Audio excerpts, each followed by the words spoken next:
Hello दोस्तों, SS मंत्रा YouTube channel में आप सभी का स्वागत है। नमस्कार। आज हम DSSB 2026 की तैयारी के लिए एक महा मैराथन क्लास कर रहे हैं। जी, और हमारा पूरा ध्यान रहेगा शिक्षण पद्धति यानी टीचिंग मेथड्स पर। बिल्कुल, जो कि नए सिलेबस पर आधारित है। तो इस सेशन का सीधा सा मकसद है पार्ट बी के जो 100 अंक हैं उनकी पूरी तैयारी करवाना। तो डरना बिल्कुल नहीं है, लड़ना है। तो चलिए रिवीजन शुरू करते हैं। बिल्कुल। सबसे पहले परीक्षा से जुड़ी कुछ जरूरी बातों पर ध्यान देते हैं। हाँ, क्योंकि कई छात्रों को एडमिट कार्ड डाउनलोड करने में दिक्कत आ रही है। तो तो इसमें घबराने की कोई बात नहीं है। वेबसाइट पर ट्रैफिक ज्यादा होता है तो ऐसा हो जाता है। परीक्षा की तारीख 16 तारीख ही है, शिफ्ट 1। और जहां तक परीक्षा की रणनीति की बात है, तो जैसा कि शिवांश मिश्रा सर ने भी बताया है, पार्ट बी ही गेम चेंजर है। 100 नंबर। जी, तो हमारा लक्ष्य होना चाहिए स्पीड और एक्यूरेसी दोनों। Speed plus accuracy. और यहाँ सर की एक बहुत जरूरी टिप भी है कि नेगेटिव मार्किंग है। हाँ, ये बहुत जरूरी तो है। तुक्का बिल्कुल नहीं लगाना है। जो आता है उसे पूरे आत्मविश्वास से हल करना है। सही बात है। चलिए, तो अब अपने पहले विषय पर आते हैं, बाल विकास। Child development. जी, इसमें 2 सवाल बहुत पूछे जाते हैं। पहला, विकास के बारे में क्या सच है? और दूसरा? और दूसरा ये कि एक बच्चा अपनी जगह पर कूदना कब शुरू करता है? अच्छा, तो पहले सवाल का जवाब मेरे ख्याल से स्पाइरल डेवलपमेंट के कॉन्सेप्ट में है ना? बिल्कुल सही। विकास एक सीधी रेखा में नहीं होता। वो सर्पिलाकार होता है, स्पाइरल। जी, और एक और बात, इसके हर चरण में कुछ खतरे मतलब हैजर्ड्स भी होते हैं। अच्छा, तो अब विकास के चरणों की बात करते हैं। जैसे वो कूदने वाला सवाल था। हाँ, तो देखिए, शिवांश मिश्रा सर के नोट्स के अनुसार 6 महीने में बच्चा बिना सहारे के बैठना सीखता है। ठीक है। 10 महीने में खड़ा होना सीखता है। और 24 महीने यानी 2 साल में वो अपनी जगह पर कूदना और संतुलन बनाना सीख जाता है। तो उस सवाल का जवाब हुआ 24 महीने। और यहाँ एक और जरूरी फैक्ट याद रखना है। कौन सा? बेली स्केल के बारे में। इसका इस्तेमाल शिशुओं के विकास को मापने के लिए होता है। हाँ, ये बहुत महत्वपूर्ण है, बेली स्केल। चलिए अब बात करते हैं जीन पियाजे के खेल के संज्ञानात्मक रूपों की। पियाजे। एक आम सवाल है, झाड़ू को घोड़ा बनाकर दौड़ना, ये किस तरह का खेल है? ये बहुत दिलचस्प है। देखिए, पियाजे ने 4 तरह के खेल बताए हैं। पहला है कार्यात्मक खेल। Functional play. जी, ये सेंसरी मोटर स्टेट से जुड़ा है, जैसे किसी चीज को पकड़ना या छोड़ना। ठीक है। दूसरा है प्रतीकात्मक खेल यानी सिंबॉलिक प्ले, और ये होता है प्री ऑपरेशनल स्टेज में। अच्छा, तो झाड़ू को घोड़ा समझना? बिल्कुल, वो इसी में आता है। बच्चे इसमें सिंबल थॉट का इस्तेमाल करते हैं। तो प्रश्न का उत्तर यही है। और बाकी 2 कौन से हैं? एक है रचनात्मक खेल, जैसे ब्लॉक्स से घर बनाना। और आखिरी है नियमों वाले खेल, जो सबसे बाद में आता है। बहुत बढ़िया। अब कोहलबर्ग के नैतिक विकास और किशोरावस्था को समझते हैं। जी। कोहलबर्ग ने एक सिद्धांत दिया है पदानुक्रमिक एकीकरण का। Hierarchical integration. ये सुनने में थोड़ा मुश्किल लगता है। हाँ, पर इसका मतलब सीधा है। इसका मतलब है कि हम विकास के पिछले चरणों को खोते नहीं हैं। मतलब वो खत्म नहीं होते? नहीं, बल्कि हम उन्हें नए चरणों में एकीकृत कर लेते हैं, मिला लेते हैं। जैसे? प्री कन्वेंशनल से पोस्ट कन्वेंशनल की तरफ बढ़ना। समझ गया।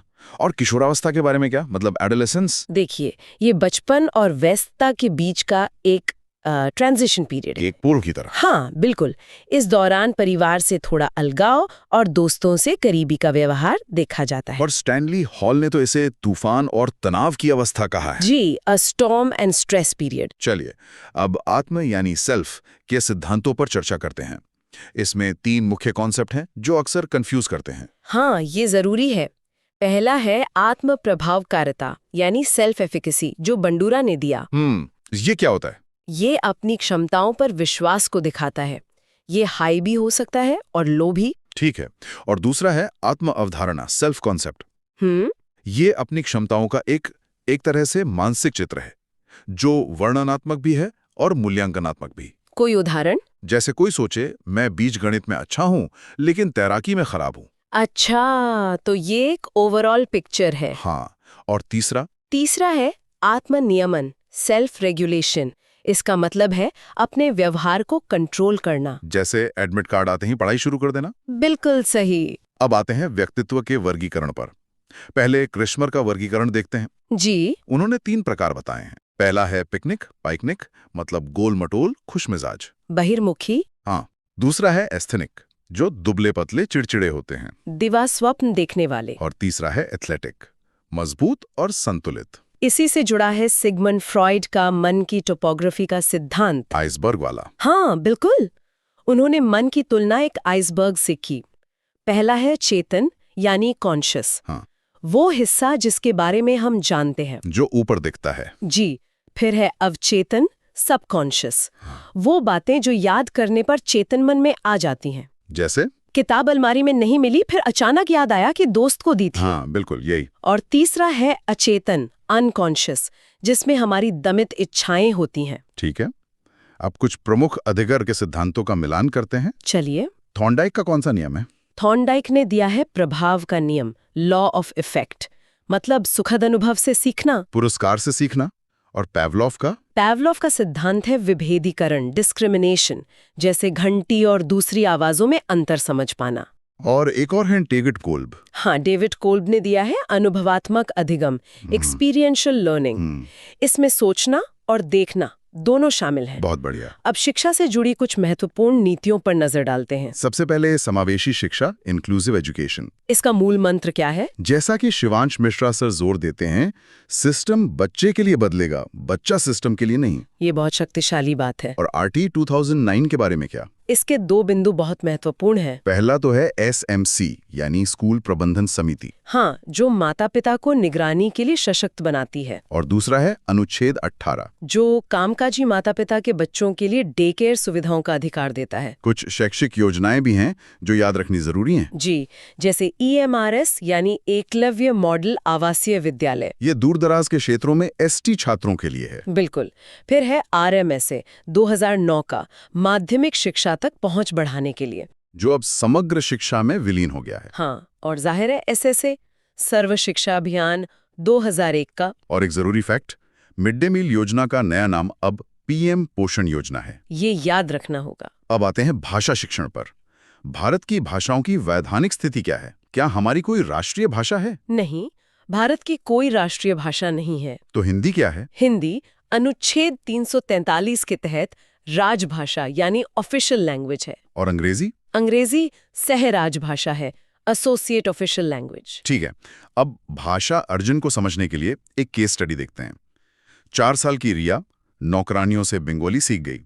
इसका क्या मतलब है? इसका मतलब है कि ये भाषा अर्जन है, एक्विजिशन है, जो अपने आप होता है। जी, अनजाने में और स्वाभाविक रूप से। इसे इंसिडेंटल लर्निंग भी कहते हैं। अच्छा, अब पर्यावरण अध्ययन यानी EVS पेडागोजी पर आते हैं। इसमें 4 Rs का सही क्रम क्या है? सही क्रम है रिफ्यूज, रिड्यूस, रीयूज और recycle. Refuse, reduce, reuse, recycle. ठीक है। और EVS के लिए सबसे अच्छे टीचिंग टूल्स कौन से हैं? एक तो है डायोरामा। डायोरामा, ये क्या होता है? ये एक 3D मॉडल होता है जो ऐतिहासिक या प्राकृतिक दृश्यों को दिखाता है। अच्छा, और दूसरा? दूसरा है फील्ड ट्रिप, जिसे EVS सिखाने की सबसे अच्छी रणनीति माना जाता है। बिल्कुल। अब गणित शिक्षण की बात, कार्डिनल और ऑर्डिनल नंबर में क्या अंतर है? कार्डिनल नंबर कुल मात्रा बताता है, जैसे मेरे पास 5 पेन हैं। और ऑर्डिनल? ऑर्डिनल नंबर क्रम या रैंक बताता है, जैसे पहला, दूसरा, तीसरा। समझ गया। अब ब्लूम टैक्सोनॉमी से एक प्रश्न, क्या हाथ धोने से डायरिया कम होता है? ये ज्ञान के किस स्तर का उपयोग है? ये है लागू करना यानी अप्लाइंग। क्यों? क्योंकि इसमें सीखे हुए ज्ञान का उपयोग असल जिंदगी की समस्या को हल करने के लिए किया जा रहा है। सही है। अंत में शिक्षक की भूमिका और आकलन को समझते हैं। एक शिक्षक की क्या-क्या भूमिकाएं हैं? शिक्षक एक एजेंट है जो समाज में अच्छे बदलाव लाता है। और क्लास में? क्लास में वो एक सुगम करता है, एक फैसिलिटेटर। और फ्रोबन ने तो शिक्षक को एक माली कहा है। जी, किंडरगार्टन में शिक्षक एक माली की तरह है और बच्चे पौधे की तरह। ये बहुत सुंदर विचार है। और बच्चों का आकलन कैसे करना चाहिए? क्या सिर्फ परीक्षा से? बिल्कुल नहीं, पोर्टफोलियो के माध्यम से, जिसमें बच्चे के कामों का कलेक्शन होता है। हाँ, उसकी चित्रकला, वर्कशीट, उपलब्धियां, सब कुछ। और छोटे बच्चों का आकलन तो अवलोकन से करना चाहिए, ऑब्जर्वेशन से, पेपर पेंसिल से नहीं। तो ये थे हमारे मैराथन के कुछ मुख्य बिंदु। हाँ, परीक्षा के लिए सभी को ऑल द बेस्ट। हाँ, बस कुछ अंतिम बातें याद रखें। बताइए। पहली, खुद पर विश्वास रखें, हाई सेल्फ एफिकेसी। दूसरी बात, परीक्षा की तारीख 16 तारीख है, तैयार रहें। और अंतिम मंत्र, प्रश्न को ध्यान से पढ़ें, खासकर नहीं वाले सवालों पर विशेष ध्यान दें। Best of luck. दोस्तों, अगर आपको ये क्लास पसंद आई हो तो एसएस मंत्रा चैनल को सब्सक्राइब करें, वीडियो को लाइक करें और बेल आइकन दबाना ना भूलें। धन्यवाद।